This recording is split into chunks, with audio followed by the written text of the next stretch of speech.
नहीं, वो अंदर ही रहें तो ठीक है। तो हमारी तो यही है कि आप खान साहब अंदर ही रहें या आएँ तो अच्छे बच्चों की तरह है, मतलब कि अभी खान साहब को रिहा कर दें, क्योंकि अभी खान साहब ने बहुत तवील मुद्दत के लिए उसने जेल काटा है। क़यादत को मैसेज देने का कोई फ़ायदा नहीं, क्योंकि वो तो कंप्रोमाइज़ है सर।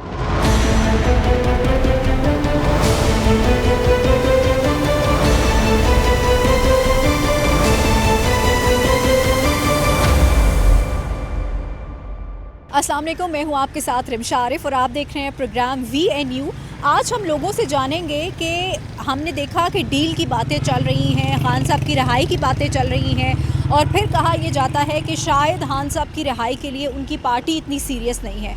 आज हम लोगों से एक्चुअल में ये जानना चाहेंगे कि क्या जो है वो तहरीक इंसाफ इमरान खान की रिहाई के लिए जो प्रेशर डाल रही थी उस पॉलिसी में नाकाम हो चुकी है।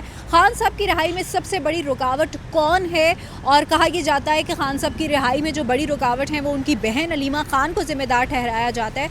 लोगों से ये जानेंगे कि एक्चुअल में ये है कौन रुकावट है इसमें, और साथ ही साथ जो है वो आप तहरीक इंसाफ को इमरान खान की रिहाई के लिए क्या करना चाहिए। कल मुझे ये बताइएगा, खान साहब की रिहाई में बड़ी रुकावट कौन है? आपको लगता है खान साहब को रिहा हो जाना चाहिए? नहीं, वो अंदर ही रहें तो ठीक है, बाहर गड़बड़ करते हैं। सबसे बड़ी रुकावट तो उनके अपने जो कारकुन हैं या उनके जो अपने MP MN हैं, वज़ीर आला हैं, उनका ही रुकावट है।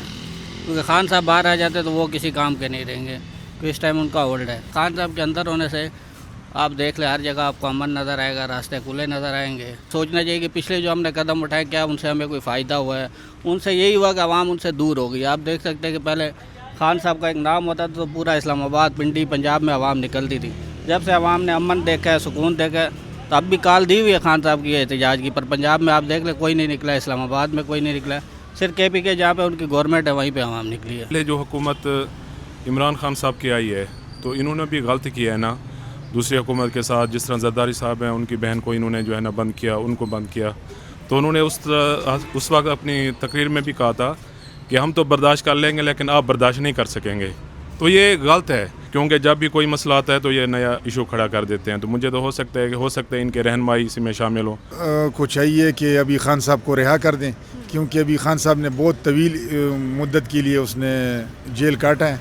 तो हम अपने साबिक़ा हुकूमत से दरख्वास्त करते हैं कि वो खान साहब की रिहाई में प्रपोज़ करें, और बाकी बाहर के ममालिक भी जितने भी हैं उसको चाहिए कि वो सपोर्ट करें खान साहब को और खान साहब की रिहाई हो जाए। मेरा ख्याल है कि मैं ओवरऑल उनको क़यादत को मैसेज देने का कोई फ़ायदा नहीं, क्योंकि वो तो कंप्रोमाइज़ है सारे।